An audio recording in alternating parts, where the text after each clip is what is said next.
Fearless Females Voice Podcast, a podcast where women's stories and experiences are shared to inspire and empower others. For this episode, I thought I'd do something a little different.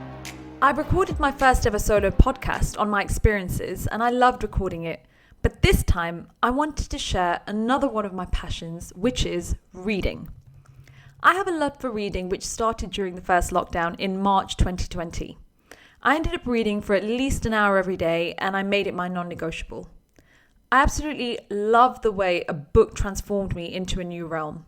I was so lost in my books that when my fiancé tried to talk to me whilst I was reading, I just couldn't respond as I was just in my own world. So it was my me time.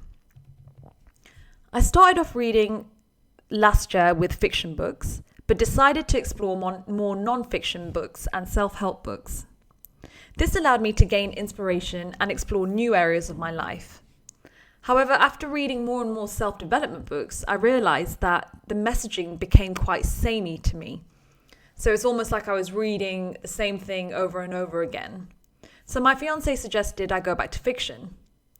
I was then reading fiction in a new light and found that the hidden messages from the stories are so powerful and act as a self-development.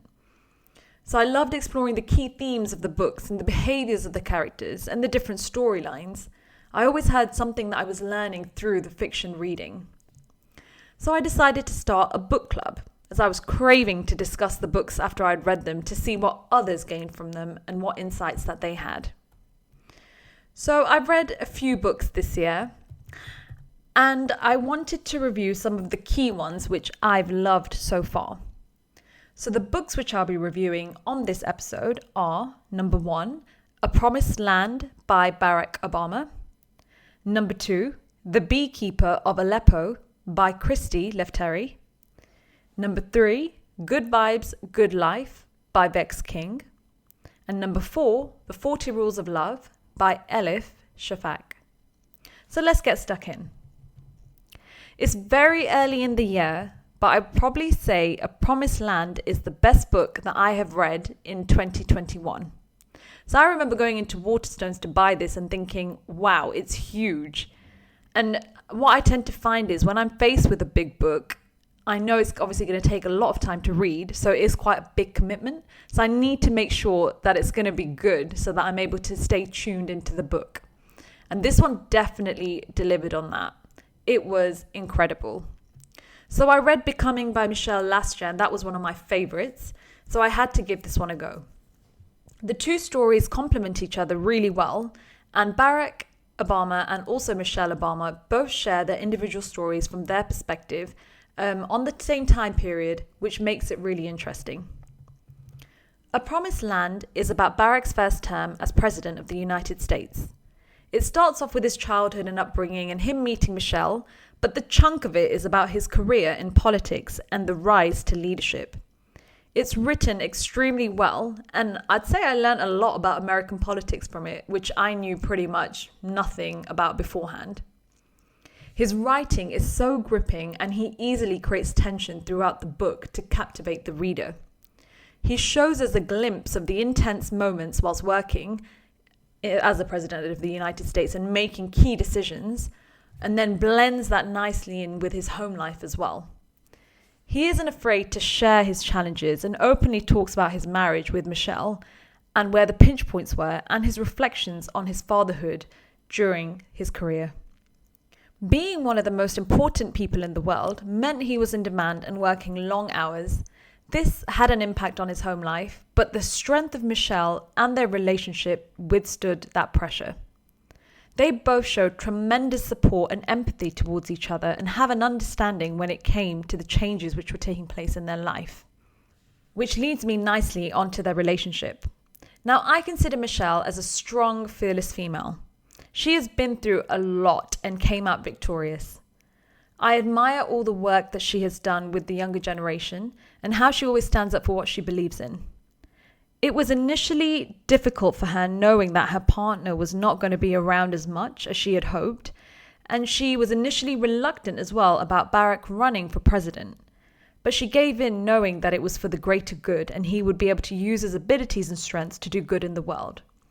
I do wonder sometimes what it would be like not having your husband around as much and raising children on your own for majority of the time. It must have been difficult, but it takes a certain type of woman and strength to do that. I would highly recommend this book. Stick with it to uncover some of the key decisions which were made in history, some humor and insights into the world leaders, and a glimpse of romance and family life. The second book is The Beekeeper of Aleppo. Now, this was the first fiction book that I read this year, and it was recommended to me. I read the blurb online and thought it would be an interesting read, so bought it off Amazon. The book is about a family in Syria who flee to the UK due to the war and terror taking place in their hometown. The main story shows their journey of getting from Syria through Europe, finally leading to the UK, and the challenges they faced. The book is written from the perspective of the main character, who is called Nuri. One of the things which I loved about this book is that the story goes back and forth from present time to the life in Syria. This allows a reader to understand more about the character's life, the background, and paints the picture of the world they were living in. It is really cleverly done within each chapter. The author, Christy Lefteri, captures their journey beautifully, and you're able to feel yourself within the refugee camps and also just viewing the surroundings. Nuri and his wife Afra saw all the turmoil around them in Syria, but it wasn't until their son died which was the trigger for them wanting to move away, as death was surrounding them. Afra was also blinded by the incident of her son dying, so this impacted her and Nuri's relationship. Afra is a strong character and has a good intuition. She grounds Nuri and keeps him sane. Even though she's unable to see Nuri, she feels the sadness within him and allows him to explore this himself in order to get over his hurt and pain. I could really feel the love between the couple, and it wasn't portrayed in an obvious way. They had both gone through a terrible ordeal and were getting over their past in their own way. This book is truly captivating and also provocative. It will take you through the emotions from their journey, and I felt the key themes were around strength, hope, and freedom. When I think of storytelling, this book does it perfectly. I would highly recommend this book. The third book is Good Vibes, Good Life: How Self-Love is the Key to Unlocking Your Greatness by Vex King. Now, I didn't really know much about Vex prior to reading this book, so decided to listen to one of his podcasts and had a quick glance at his Instagram page to get more of a feel for what he is about. He's known for sharing motivational quotes and posts on encouragement. Someone had recommended this book to me and said it would be useful for me at the time that I was in. When I started reading this book, it gave a glimpse of the struggles which he had been through during his childhood. It's very powerful and moving to see how far he has come in terms of shifting his mindset and also behaviors. And that's what he's trying to show the reader within this book: how to make a change and encapsulate good vibes and positivity.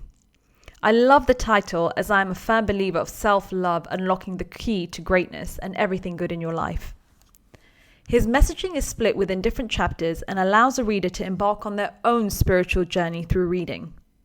There are key concepts and themes which he explores, and he provides examples from his own life to make it easier to understand and put things into perspective. The book is easy to read and will be relatable to all.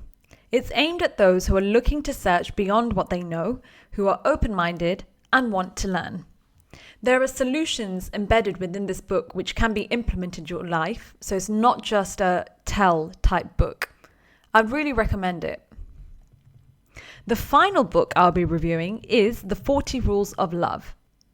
Now, my fiance asked me what I wanted for Christmas last year, and I responded, a book.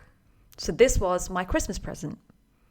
I'd never heard of this book before, but I was definitely glad I received a fiction book.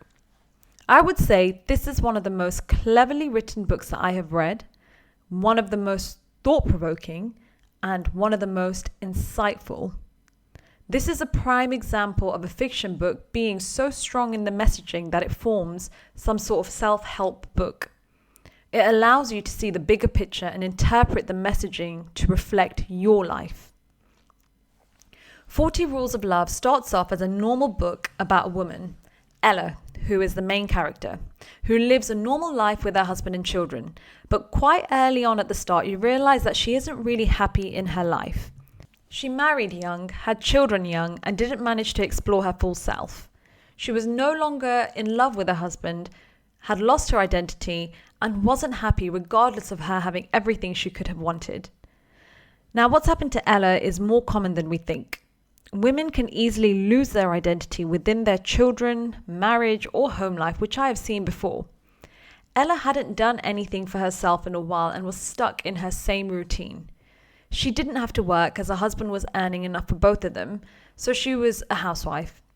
But she yearned for adventure and love, and this book shows her finding this. She took on a job which allowed her to review novels, and the first one was called Sweet Blasphemy. This transported her into another world in the 13th century and allowed her to see things differently. The 40 Rules of Love reminds me of a kind of Inception type book, meaning we as the reader are reading Ella's story, but then it goes into the novel which she is reading. So the author has created two parallel narratives. It is so cleverly written, and I feel Elif Shafak is pretty much a genius for creating this. She tells a story from start to end from many different characters' points of views, and it all ties in so well. We as the reader are transported into the different characters' minds and feelings. Within the 13th century tale of Sweet Blasphemy, the main character Shams is a mystical and spiritual Sufi dervish. Within this novel, Shams is looking for his companion and comes across an Islamic scholar called Rumi. Shams and Rumi learn together and go through the meaning of love, and they eventually form a brotherly love bond which no one can touch. Shams recites the 40 Rules of Love, and whilst reading more and more of Sweet Blasphemy, Ella realizes that she no longer has love in her life, as it is described between the two characters within the novel. This opens her mind to new opportunities and thoughts to find her love and go on an adventure. The themes and messaging within 40 Rules of Love are brilliant. It has Islamic references which highlight scriptures and meanings which can be misinterpreted by all. And this is a theme within the book about misinterpretation. This then means that one person will do something differently to another even if they have read the same thing. So here are a couple of the 40 Rules of Love which are described within the book. So this is a quote from the book. Most of the problems of the world stem from linguistic mistakes and simple misunderstandings. Don't ever take words at face value. When you step into the zone of love, language, as we know it, becomes obsolete. That which cannot be put into words can only be grasped through silence. That's the first one. And the second one is, intellect and love are made of two different materials. Intellect ties peoples in knots and risks nothing, but love dissolves all tangles and risks everything. Intellect is always cautious and advises, beware, too much ecstasy, whereas love says, oh, never mind, take the plunge. Intellect does not easily break down, whereas love can effortlessly reduce itself to rubble. But treasures are hidden amongst ruins. A broken heart hides treasure. And that's the second quote. I would highly recommend this book, and I will definitely be reading it again later this year. So I'll be checking out more from Elif as well, just to see what else she has written, as I feel her reading style really resonates with me. So that's all from me for now. I hope you enjoyed the listen, and I will speak to you soon.